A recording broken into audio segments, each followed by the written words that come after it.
Actually என்னடா அது ஏதோ மேக்னெட்டு இதெல்லாம் ஒட்டி ஒட்டி வச்சுருக்கேனே அப்படின்னு பார்க்குறீங்களா? ஒன்றும் இல்லைங்க. இது வந்துட்டு ஒரு சென்சார் லைட்டு.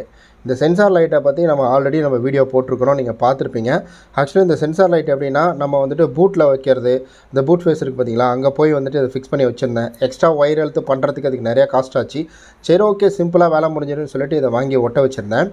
இவங்க கொடுத்ததையே வந்துட்டு அதில் வண்டியில் ஒட்ட வச்சு போட்டிருந்தேன். டக்குன்னு பார்த்தீங்கன்னா அது உறிஞ்சிக்கிட்டு கீழே வந்து விழுந்துவிடுது. இது இப்படியே தொடர்ந்து இந்த மாதிரியே நடந்துகிட்டு இருந்துச்சு. கடுப்பாயிடுச்சு. அதுக்கப்புறமேட்டு தான் நான் ஒரு யோசனை பண்ணேன்.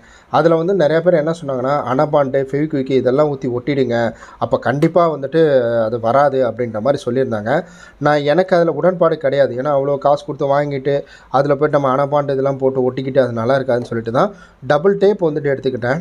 அந்த டபுள் டேப்பில் பார்த்திங்கன்னா இந்த மேக்னெட் ஐடியா வந்தவுடனே, ஸோ இப்போ பாருங்கள், இது பிடிச்சிச்சிங்களா, இதை வந்து நம்ம ஈஸியாக கழட்டி எடுத்துடலாம். உங்களுக்கு ஒரு கேள்வி வரும், இது எதுக்குப்பா நீ வந்து கழட்டிக்கிட்டு இருக்கிற அப்படின்ற மாதிரி உங்களுக்கு ஒரு கேள்வி வரும். இது என்னென்னா சார்ஜிங் பார்த்திங்கன்னா நம்ம கழட்டி தான் போடுற மாதிரி இருக்குது.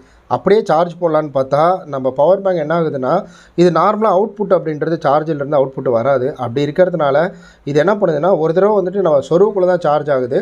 அதுக்கப்புறம் 2 நிமிஷத்தில் வந்துட்டு பவர் பேங்கை பொறுத்த வரைக்கும் அதில் இன்புட் வந்தால் தான் அது சார்ஜ் அவுட்புட் கொடுக்கும். இது வந்துட்டு அப்படி இல்லாததுனால அது அடிக்கடி வந்துட்டு சார்ஜ் ஏற்ற முடியல. ஸோ அடிக்கடி ஒட்டியும் கழட்ட முடியல. அதனால தான் இந்த மேக்னெட் ஆப்ஷன் கொண்டு வந்திருக்கேன். இது எதுக்கு எங்களுக்கு காமிக்கிற அப்படின்ற கேள்வி உங்களுக்குள்ளே வரலாம்.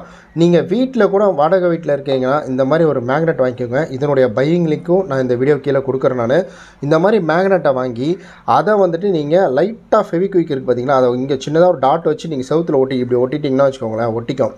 அப்படி இல்லைன்னா இந்த மாதிரி ப்ராடக்ட்டில் நீங்கள் ஒட்ட வச்சுக்கிட்டு இங்கே பாருங்களேன், அவ்வளோதான். இப்படி வச்சுட்டிங்க, எந்தெந்த இடத்துல இப்படி வைக்கிறீங்களோ இது ஆட்டோமேட்டிக்காக வந்துட்டு ஒட்டிக்கும். நீங்கள் அங்கங்கே ட்ரில் பண்ணணும், ஓட்ட போடணும் அப்படின்ற அவசியம் வந்துட்டு கிடையவே கிடையாது. ஸோ அதுக்காக தான் நான் கொடுத்த இதை வந்துட்டு உங்களுக்காக காமிக்கணும் அப்படின்னு எடுத்துகிட்டு வந்தேன். ஆக்சுவலி வந்துட்டு இதனுடைய லைட்டினுடைய பையிங் லிங்க்கும் நான் இந்த வந்துட்டு மேக்னெட்டோட பையிங் லிங்க்கும் கீழே கொடுத்துருக்குறேன். மறக்காமல் உங்களுக்கு தேவையான யூஸ் பண்ணிக்கோங்க. இந்த மாதிரி யூஸ்ஃபுல்லான இன்ஃபர்மேஷன் தெரிஞ்சுக்க நம்மளுடைய மிஸ்டர் விஸ்வா சேனலை சப்ஸ்கிரைப் பண்ணிக்கோங்க.